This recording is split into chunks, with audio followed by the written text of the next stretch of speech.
Student class 10th का maths का standard का क्वेश्चन पेपर है। सेट 2 3052 इसका कोड है। तो जिन बच्चों का ये सेट है वो अपने आंसर चेक कर लेना। तो इसका सोल्यूशन करते हैं हम। इसका सेक्शन ए स्टार्ट करते हैं।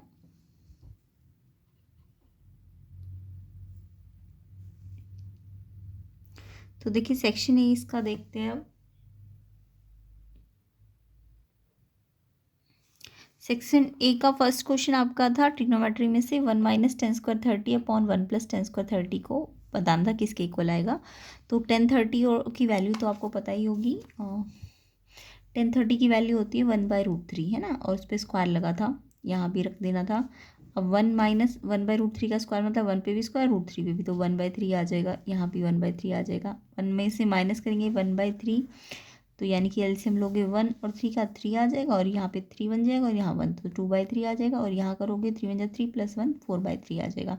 अब ये वाला रेसिप्रोकल हो जाएगा तो 3 कट जाएगा, 2/4 यानी कि हाफ इसका आंसर आएगा।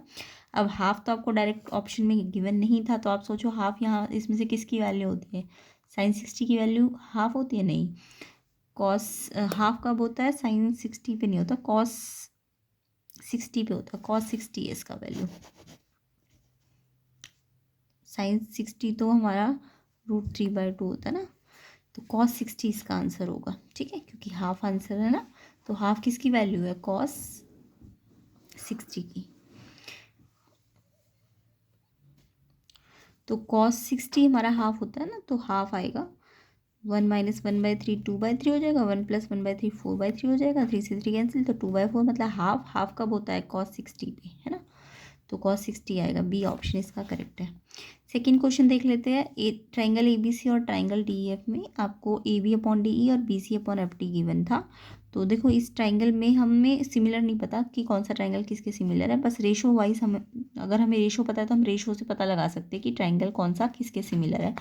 तो आपको ये दो ट्राइंगल बना लेने थे। अब यहाँ पे ए बी का रेशो डी ई के साथ है, तो ए बी का रेशो डी ई के साथ है, सिंगल कट लगा दिया हमने। और फिर बी सी का रेशो एफ डी के साथ है ना, एफ डी के साथ। तो यहाँ पे नहीं कट लगाना, यहाँ पे लगाना है, एफ डी में है ना, डबल कट लगा दो यहाँ पे भी और यहाँ पे भी। अब नेमिंग कैसे करोगे इस वाले ट्राइंगल की, A B C single cut से डबल कट पे घुमाया तो ए बी सी नाम लिखा, तो इसको भी ऐसे ही नाम लिखो, इसको भी सिंगल कट से डबल कट पे घुमाओ, ई डी एफ। तो ये ट्राइंगल हमें मिल गए सिमिलर ट्राइंगल के नेम, है ना।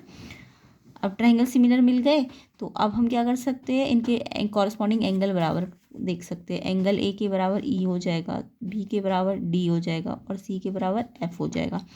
तो क्वेश्चन में देखो कौन सा ऑप्शन दिया हुआ है, ए के बराबर डी, ए के बराबर तो ई आया है ना, बी के बराबर डी आया है, तो बी बराबर डी, बी ऑप्शन आपका इसका करेक्ट होगा। तो पहले तो इनको देख के हमें ट्राइंगल के नाम लिखने, सिमिलर ट्राइंगल, ये सिंगल कट से डबल पे घुमा रहे हो तो इसको भी सिंगल से डबल कट पे घुमाओगे, ठीक है, इसके अकॉर्डिंग। तो ये बी बराबर डी, यानी कि ऑप्शन नंबर बी आपका करेक्ट है। क्वेश्चन नंबर 3 देख लेते हैं। The 13th term from the end of the AP, AP के एंड से 13th टर्म बोली थी। तो जब भी एंड वाला क्वेश्चन हो एपी में, तो पहले तो आप देखो ये एपी आपको ऐसे दी हुई है 2013 ऐसे करके, है ना। तो आप जब भी एंड वाला क्वेश्चन हो, पहले तो ए यहाँ से देख लो 20 है, और डिफरेंस निकाल लो यहाँ से, इसको माइनस करके, ये माइनस ये, तो 30 माइनस 20 करोगे तो माइनस का 7 आ गया, है ना। लेकिन जब भी आपको एंड से टर्म बोले ना, तो हम क्या करेंगे, एपी को रिवर्स कर देंगे।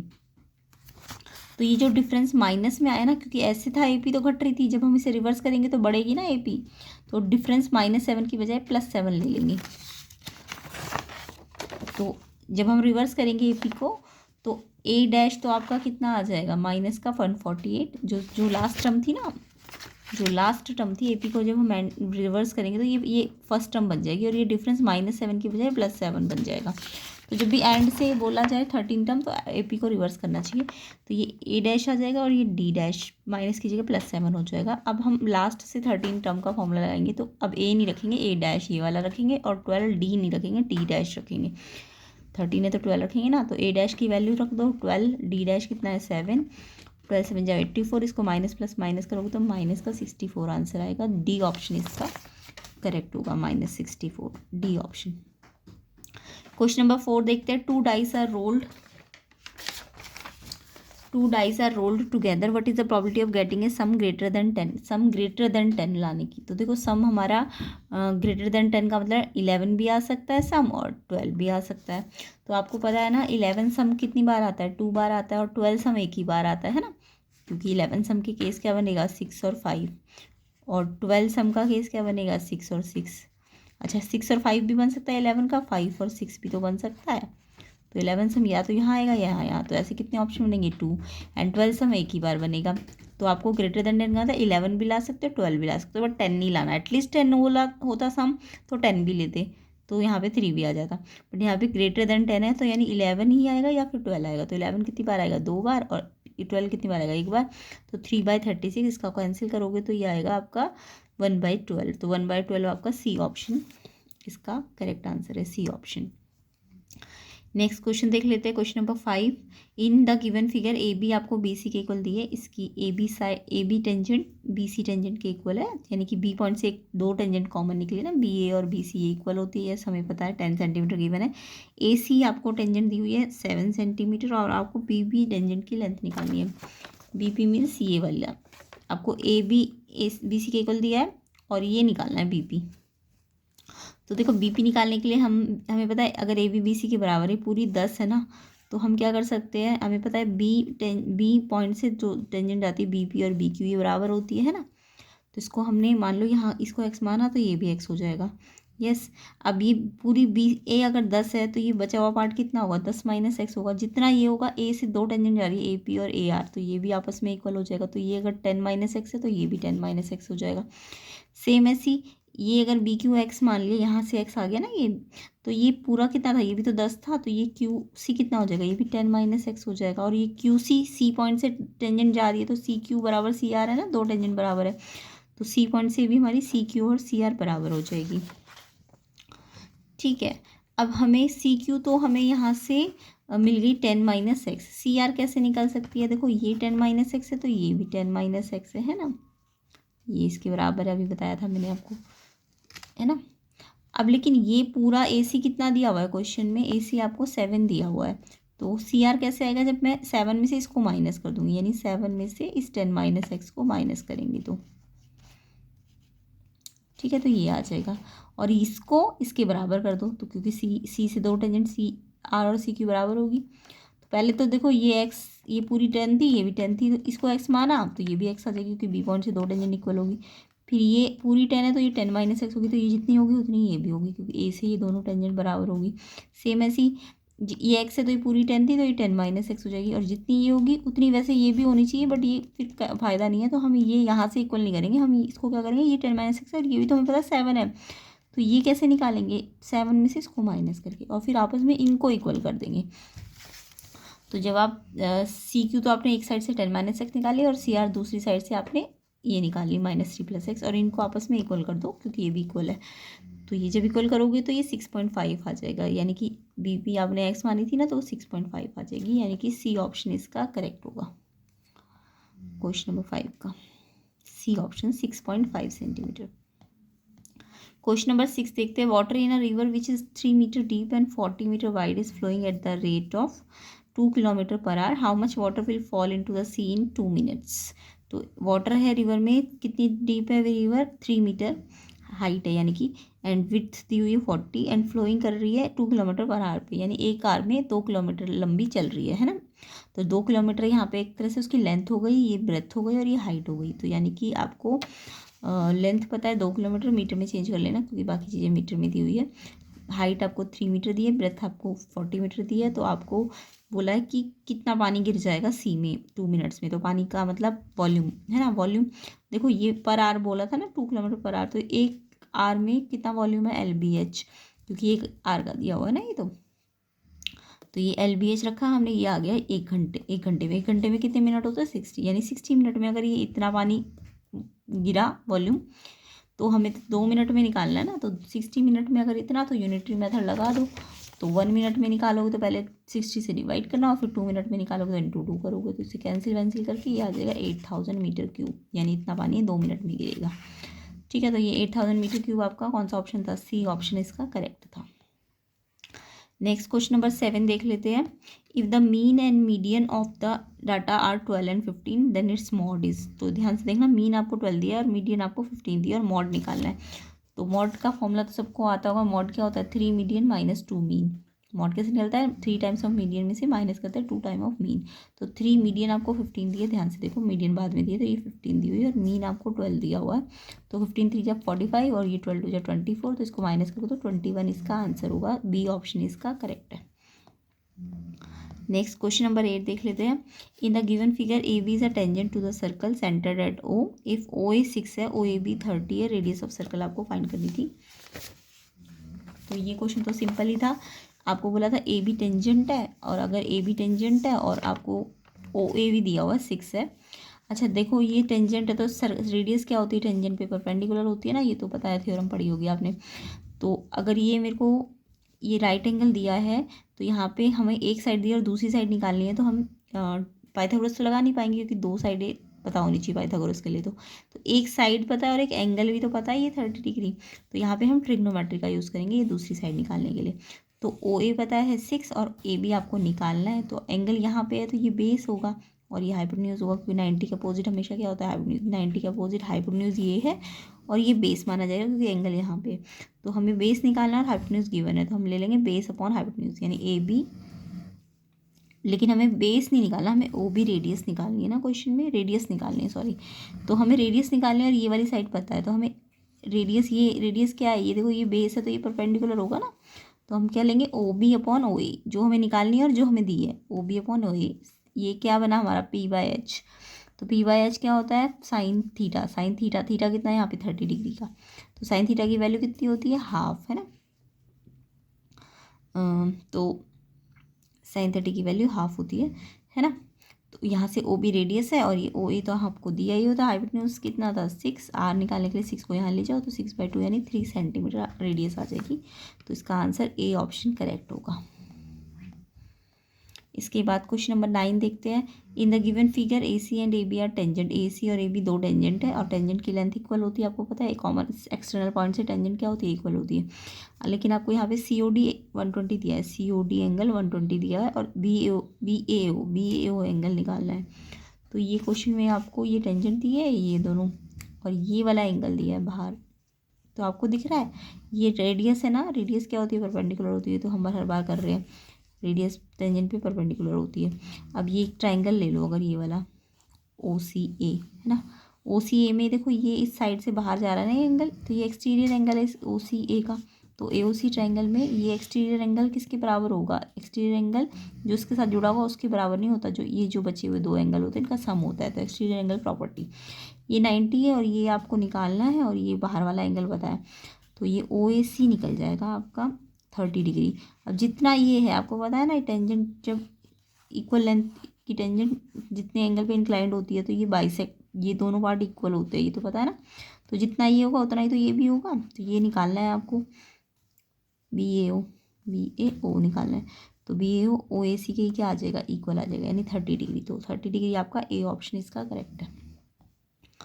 क्वेश्चन नंबर 10 देखेंगे। Which of the following number can not be probability of happening of an event. तो इसमें से कौन सा है जो प्रोबेबिलिटी पॉसिबल नहीं है? 0 तो हो सकती है प्रोबेबिलिटी, क्योंकि प्रोबेबिलिटी की जो रेंज होती है, कोई भी इवेंट की प्रोबेबिलिटी 0 से स्टार्ट होती है और 1 पे ख़त्म होती है। ठीक है, कोई भी प्रोबेबिलिटी 0 से स्टार्ट और 1 पे ख़त्म होती है। 0 भी हो सकती है, 1 भी हो सकती है, और 0 से 1 के बीच में कुछ भी हो सकती है। नेगेटिव नहीं होगी और ना ही 1 से ज़्यादा होगी। 1 से ज़्यादा मीन्स ऊपर न्यूमरेटर ज़्यादा नहीं होना चाहिए, न्यूमरेटर ज़्यादा नहीं होना चाहिए डिनोमिनेटर से। ठीक है, तो यहाँ पे देखो सारे, यहाँ 0 तो हो सकती है, 0.07 1 से कम होता है, ये भी हो सकती है। 0.707/3 को जब मैं 3 से डिवाइड करूँगी तो ये भी 0.0 समथिंग आएगा, तो ये भी हो सकती है। बट 7/0.01 को देखो तो इसका डेसिमल हटेगा तो 100 ऊपर आ गया ना, डेसिमल 2 के बाद है तो 100 ऊपर आ गया, तो 700 थोड़ी ना हो सकती है। तो बी ऑप्शन आपका प्रोबेबिलिटी पॉसिबल नहीं, क्योंकि प्रोबेबिलिटी की रेंज 0 से 1 के बीच में ही होगी। ठीक है, तो बी ऑप्शन इसका, इन्होंने कैन नॉट बोला था तो ये वाला आंसर इसका करेक्ट है, बी ऑप्शन।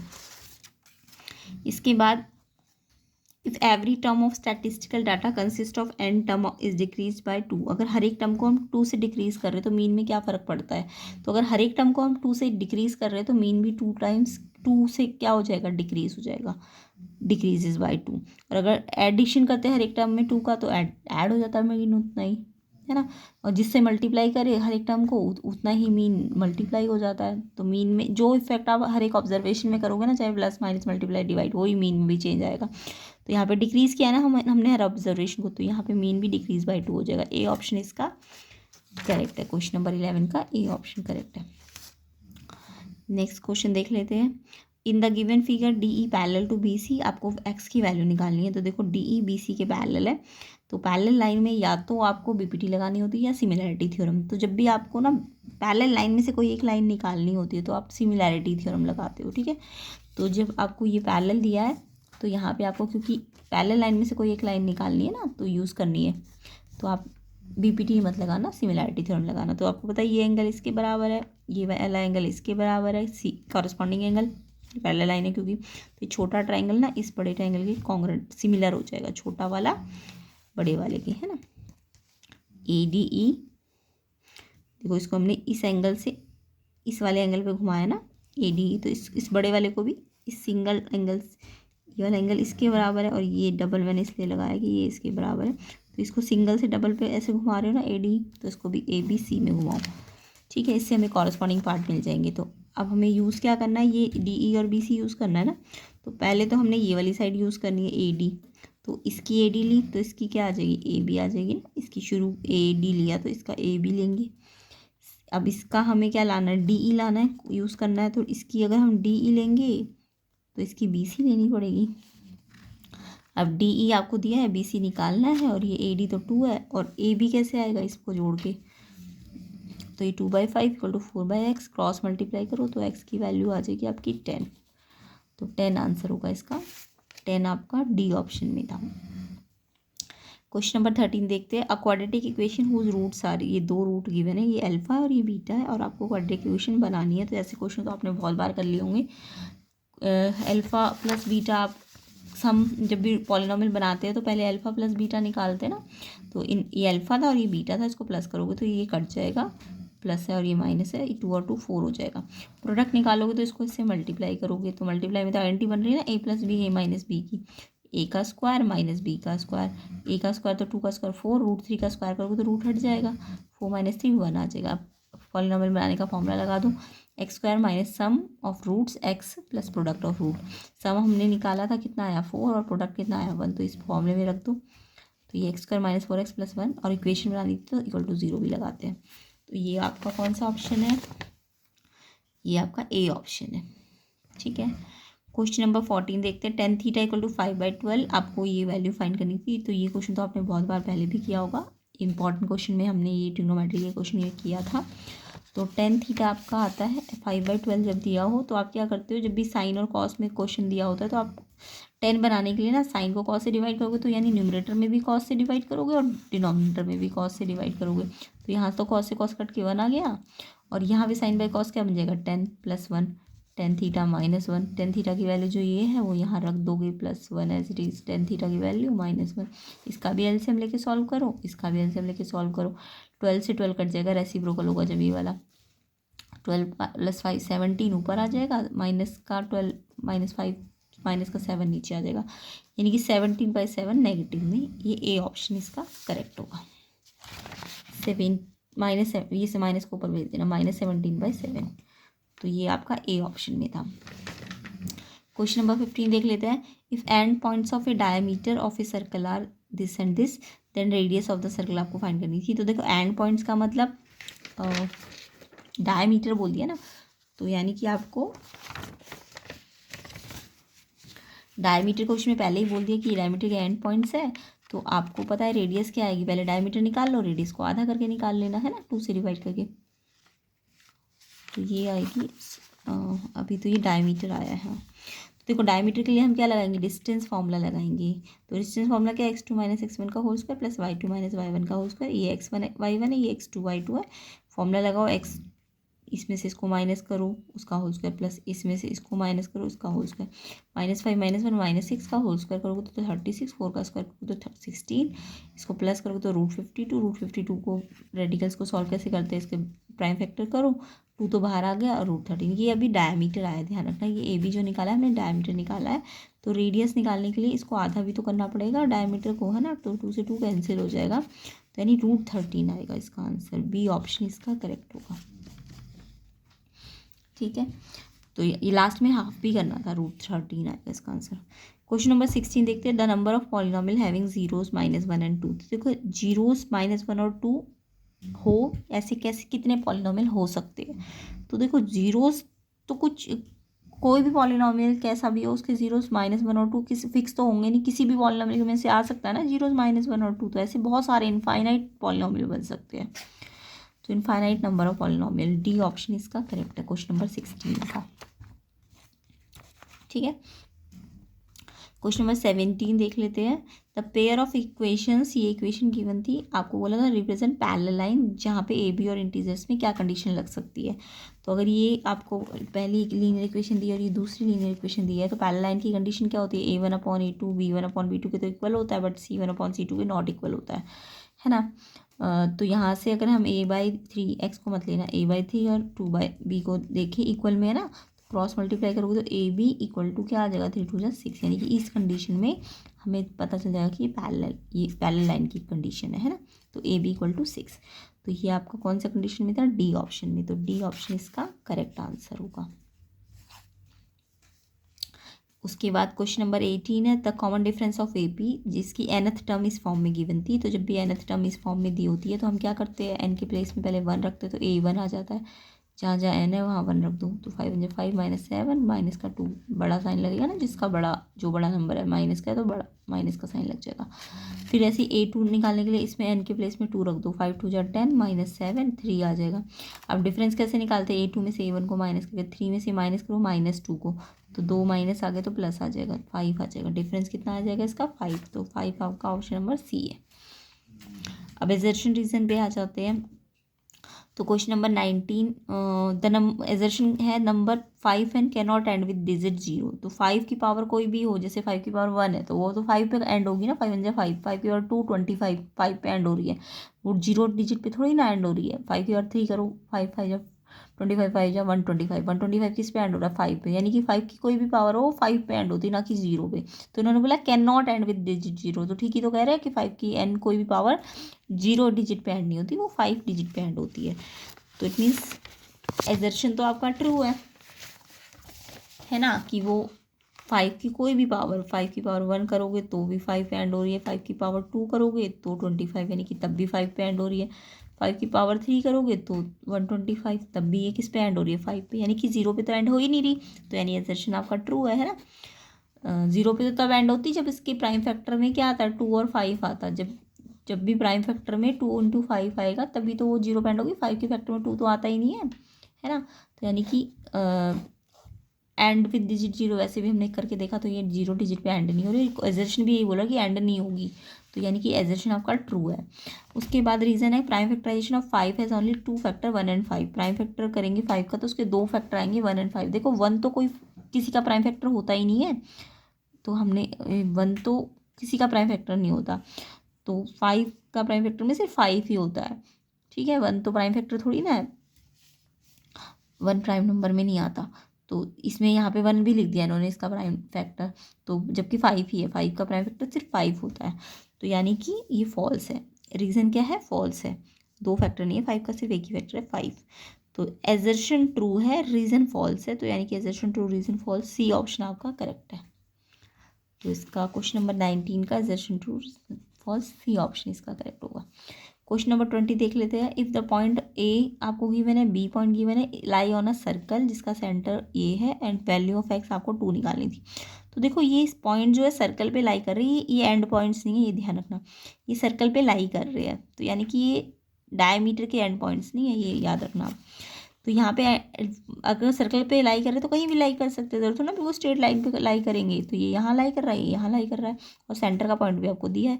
हाँ ये बात है कि ये अगर सेंटर से यहाँ तक का डिस्टेंस देखो तो ये रेडियस है और ये भी रेडियस है, तो पहले आप ये वाली रेडियस निकालो डिस्टेंस फॉर्मूला लगा के, फिर ये वाली रेडियस निकालो डिस्टेंस फॉर्मूला लगा के, और फिर आपको पता है ये रेडियस इसके बराबर आनी चाहिए, है ना।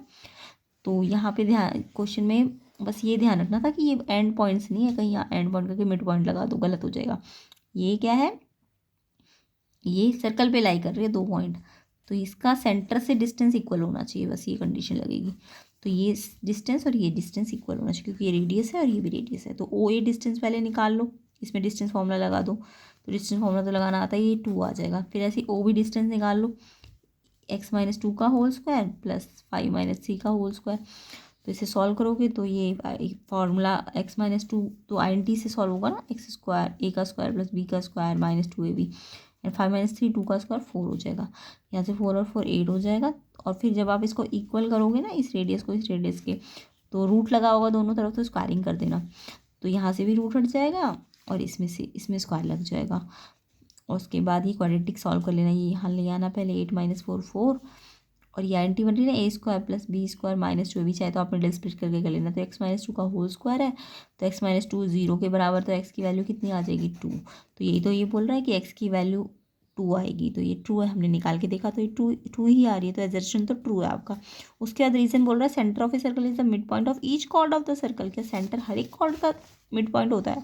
अगर सर्कल पे देखो डायमीटर होता है तो डायमीटर का तो मिड पॉइंट है, करेक्ट है, बट हर एक कॉर्ड का तो नहीं। अगर कॉर्ड यहाँ पे है तो क्या ये सेंटर है? ये थोड़ी ना सेंटर है, सेंटर तो यहाँ है। तो ये हर एक कॉर्ड का मिड पॉइंट नहीं होता सेंटर, सेंटर सिर्फ डायमीटर का मिड पॉइंट होता है। तो ये फॉल्स है रीज़न, ठीक है। तो एजर्शन तो ट्रू है बट रीज़न फॉल्स है। तो जब ऐसा हो एजर्शन ट्रू रीज़न फॉल्स, तो यानी कि सी ऑप्शन इसका करेक्ट होगा। तो क्वेश्चन नंबर 20 का आंसर क्या था? 20 का सी ऑप्शन, ठीक है। तो ये आपके सेक्शन सेट 2 के सेक्शन ए था।